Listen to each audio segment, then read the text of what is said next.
तो hello everyone. जैसा कि आपको पता है गेट 2025 का रिजल्ट आउट हो चुका है। आई नो मैं ये वीडियो बहुत लेट बना रहा हूँ, बट स्टिल मेरा खुद का भी रिजल्ट मेरे को देखना था, तो टाइम लग गया। बट स्टिल अभी ये वीडियो बना रहे हैं और मैं आपको अपना रिजल्ट भी दिखाता हूँ।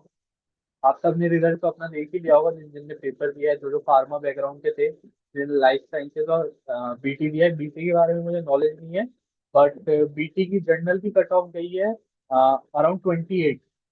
और ओबीसी वगैरह ईडब्ल्यूएस वगैरह का मेरे को एससी का मेरे को अभी प्रॉपर मेरे को पता नहीं है। बट जनरल की मेरे को पता है 28 बीटी की कट ऑफ गई है बायोटेक्नोलॉजी की। और जैसा कि आप मेरा रिजल्ट तो देख ही रहे हो, उत्कर्ष शर्मा आउट ऑफ 100 आया है, स्कोर 45 मार्क्स।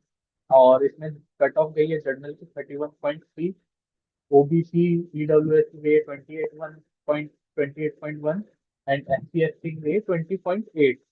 तो कट ऑफ सही गई है। कट ऑफ एक्सपेक्ट कर रहे थे और ज्यादा हाई हो भी सकती थी, बट स्टिल हमारे लिए उतना ही अच्छा था जितनी कट ऑफ नीचे जाए उतना अच्छा क्वालिफाई कर सकते थे, और जो क्वालिफाई ऑलरेडी कर रहे थे उनकी रैंक और ज्यादा पुश हो सकती थी। मैं भी इतनी एक्सपेक्ट कर रहा था, 33 32 के समथिंग, और 31 ही गई। और पिछले साल आपको पता है 29 के समथिंग गई थी, और मेरी रैंक 1056 रही। स्टिल डिसेंट, अंडर 1000 एक्सपेक्ट कर रहा था मैं। बट हाँ, अगर ये 45 की जगह 46 या 47 होते तो अंडर अंडर 1000 भी होती मेरी रैंक। और स्कोर में मेरा काफी डिसेंट आया है, 565। But still I was able to qualify, वो ही बहुत बड़ी चीज थी। तो यस, आई हैव क्वालिफाइड। और आप भी कमेंट बॉक्स में बताना कि आपकी क्या रैंक आई, आपका क्या स्कोर रहा। और स्पेशली फार्मा बैकग्राउंड के बच्चे जिनने गेट एक्सेल दिया था, थर्ड ईयर में दिया था कुछ बच्चों ने, और कुछ बच्चों ने फाइनल ईयर में ऑब्वियसली दिया होगा। तो डजेंट मैटर, आप एक नंबर से क्वालिफाई हुए, आधे नंबर से क्वालिफाई हुए, क्वालिफाइड इज क्वालिफाइड। आप आपको पता है इसका बेनिफिट आपको क्या मिलने वाला है आगे। आपका मेन गोल आपको नहीं भूलना है, आपका मेन गोल है अभी भी जीपैट। जो सिर्फ क्वालिफाई हुए हैं वो मेन अपना जीपैट की ही गोल रखे। हाँ, आपको एक बेनिफिट मिल चुका है कि आप स्नाइपर के लिए एलिजिबल हो चुके हो, कि आपका अगर जीपैट में उस भी होता है। वैसे नहीं होगा, अगर होता भी है तो आप स्नाइपर के लिए एलिजिबल हो, स्नाइपर आप दे सकते हो। बट स्टिल आपका गोल जीपैट ही रहना चाहिए। स्नाइपर तो आपको देना ही है वैसा, आपके लिए तो ये एक वरदान है कि आपने गेट क्वालिफाई किया, आपने मेहनत की, आपको उसका फल मिला। तो स्नाइपर के लिए आप बैठोगे, बट स्टिल मेहनत नहीं छोड़नी है आपको, अपना हार्डवर्क नहीं छोड़ना है। आपके टारगेट्स आपको सेट रखने हैं कि जीपैट भी क्वालिफाई करना है। 2025 अप्रैल में फॉर्म निकल जाएंगे जीपैट के, 25 मई को जीपैट का पेपर है। तो सब वक्त की बार है, बिल्कुल ट्रांसपेरेंट है। एनबीएमएस ने पहले ही नोटिस निकाल दिया है। तो होपफुली सब क्वालिफाई हो गए होंगे। और जिनको क्वालिफाई नहीं हुआ है उनको उदास भी नहीं बैठना है। मैंने आपको अपनी पहले वाली वीडियो में भी बताया था, गेट वाली में, कि मैंने अपने थर्ड ईयर में दिया था। I come from a maths background, तो मेरे लिए थोड़ा डिफिकल्ट था ये, क्योंकि उसमें बॉटनी जोलॉजी और फूड टेक तो एक बार ठीक है अटेम्प्ट कर लेंगे, लेकिन बॉटनी जोलॉजी मैं छू भी नहीं पाता था। और थर्ड ईयर में मैं वही अटेम्प्ट करे आया, क्योंकि उसमें मेरे को क्वेश्चंस मेरे ज्यादा बनते थे, मार्क्स ज्यादा गेन होते थे। But I was not still able to qualify in my third year, just this by point numbers. एक नंबर भी नहीं था, पॉइंट्स में मैं उससे क्वालिफाई से रहा था। तो फोर्थ ईयर में देना ही था ऑब्वियसली।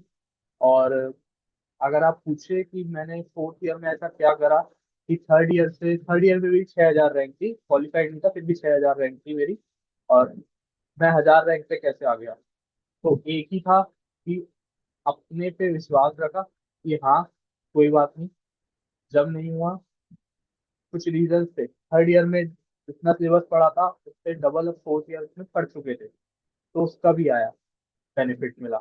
और जो गलतियां की थी थर्ड ईयर में, कि सोचा छोटा था कि बस क्वालिफाई करने के लिए जाना है पेपर, लेकिन क्वालिफाई करने के लिए गए थे पेपर, सोचा छोटा था, नहीं कर पाए, पॉइंट नंबर से रह गए। अब की बार ये थिंकिंग नहीं थी मेरी कि क्वालिफाई करने जाना है, अब की बार मेरी थिंकिंग थी अंडर 1000 मेरे को रैंक चाहिए। मैंने अंडर 500 अंडर 100 भी नहीं सोचा था। क्यों? क्योंकि मैं अपनी जीपैट की पढ़ाई डिस्टर्ब नहीं करना चाहता था इसके पीछे। बट स्टिल मेरी एक डिसेंट रैंक आई, and I am happy and fully satisfied कि, क्योंकि आदमी को तो जितना मिले उतना कम है। हर इंसान को ज्यादा ही चाहिए होता है।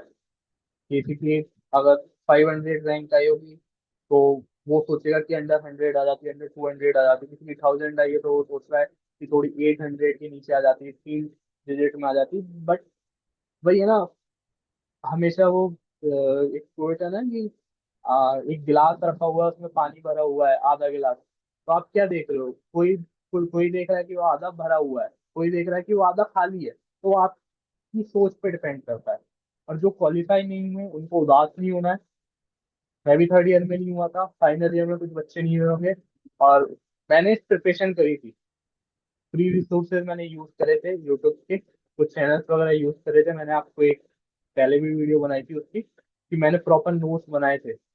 तो मैं ऐसा नहीं था कि मैं फुल्ली फार्मा के उससे गया था कि हाँ जो मैंने फार्मा में पढ़ा है वो तो मेरे काम आया ही। बट स्टिल जो मैंने गेट के लिए प्रॉपर पढ़ा था वो भी मेरे काम आया।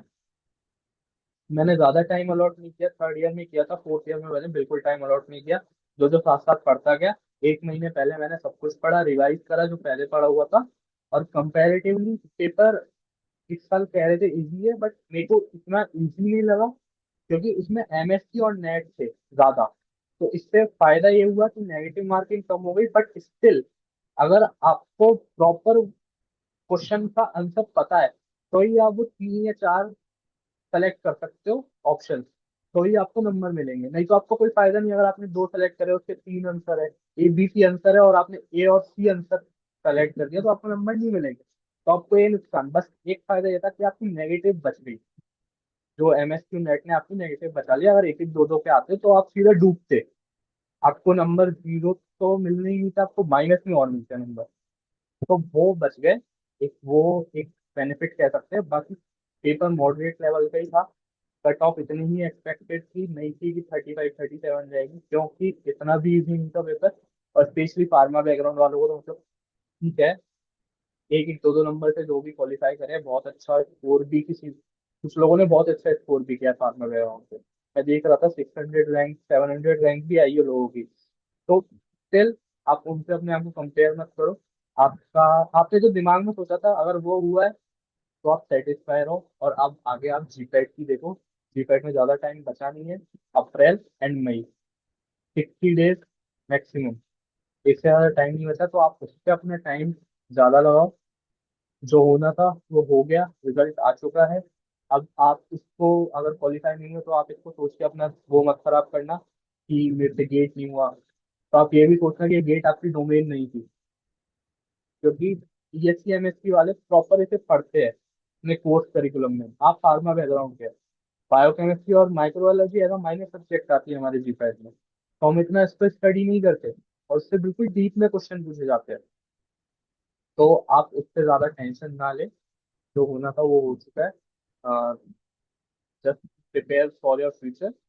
आप जो भी अब अच्छा होगा, आने वाले एग्जाम्स मणिपाल आएगा, बिट्स आएगा, और भी एग्जाम्स आएंगे। और कमेंट बॉक्स में आप लिख देना अगर आपको मणिपाल और बिट्स एचडी के फॉर्म फिलअप की वीडियो चाहिए, क्योंकि मैं खुद भी देख रहा हूँ। तो अगर मैं अपना फॉर्म भरूंगा तो साथ साथ में मैं आपको भी गाइड कर दूंगा कि उसका फॉर्म कैसे भरना है। जैसे मणिपाल का फॉर्म में आपको पहले फॉर्म भरना होता है, उसके बाद आपको स्लॉट बुकिंग करनी पड़ती है एग्जाम की स्लॉट। मई के अराउंड ही एग्जाम होगा, बिट्स एचडी भी होगा एग्जाम।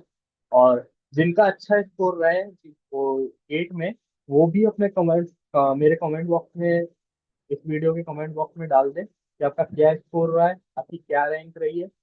मैं जैसे अपने आप के लिए देखूंगा कि कौन सी आईआईटी में मैं एलिजिबल हूँ, तो मैं आपको भी एक वीडियो के थ्रू गाइड कर दूंगा। अगर 3 4 कमेंट्स आते हैं, अगर 3 4 लोग भी मेरे सब्सक्राइबर्स अगर उनने अच्छा स्कोर किया है, और अगर जनरली आपकी हेल्प हुई हो इस चैनल से, इन वीडियो से, क्योंकि मैं अपनी स्टडीज से टाइम बचा के थोड़ा जो भी मेरे को फ्री टाइम मिलता है मैं उसमें ये वीडियो शूट कर रहा हूँ। और आज शूट करने का भी यही पर्पस था कि कुछ लोगों का क्वालिफाई हुआ होगा, कुछ लोगों का नहीं हुआ होगा। बट ज्यादा सोचना नहीं है, जो होना था वो हो चुका है।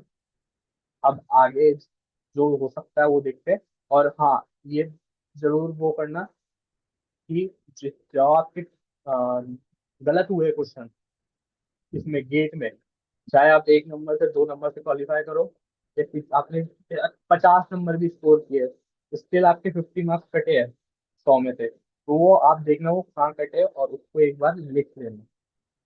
और बाकी जीपैट और नाइपर के लिए मेरी, अगर मेरी ये गाइडेंस एडवाइस रहेगी आपके लिए, सिर्फ एक ही, कि जितने हो सके उतने टेस्ट को, क्योंकि टेस्ट से पीछे भागोगे, क्योंकि टेस्ट का एक एनवायरनमेंट अलग होता है। आप टेस्ट देते हो तो आपको कितनी जल्दी रिकॉल हो रहा है, आपको ये पता लग जाएगा। अगर आपको जल्दी रिकॉल नहीं हो रहा तो वो आपका वीक पोर्शन है, वो आपको मैनेज करना है। क्योंकि आप इजी क्वेश्चन में आपको रिकॉल नहीं हो रहा तो आप कुछ ना कुछ दिक्कत है, फिर आपको जल्दी जल्दी रिकॉल करना है वो, और वो रिकॉल से ही आपकी प्रिपरेशन और बेटर होगी। क्योंकि हाँ, क्योंकि जो इजी वाले क्वेश्चन है उसमें आप जल्दी रिकॉल करके उसका आंसर दे दोगे, तो जो हार्ड वाले क्वेश्चन है उसके आंसर के लिए आपको टाइम मिल जाएगा।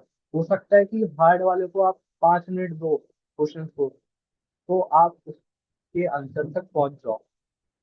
बट आपने इजी में ही 5 मिनट दे दिए, तो हार्ड वाले के लिए आपके लिए बचेगा ही क्या है कि अब वो तो फिर आप छोड़ोगे सीधा का। तो ये एक मेरे तरफ से गोल्डन टिप है, ये आप फॉलो करोगे तो। और कमेंट बॉक्स में जरूर डाल देना अपना रिजल्ट। मैंने आपको अपना दिखा दिया है, तो अब आपका भी फर्ज बनता है कि आप भी अपना रिजल्ट बताओ।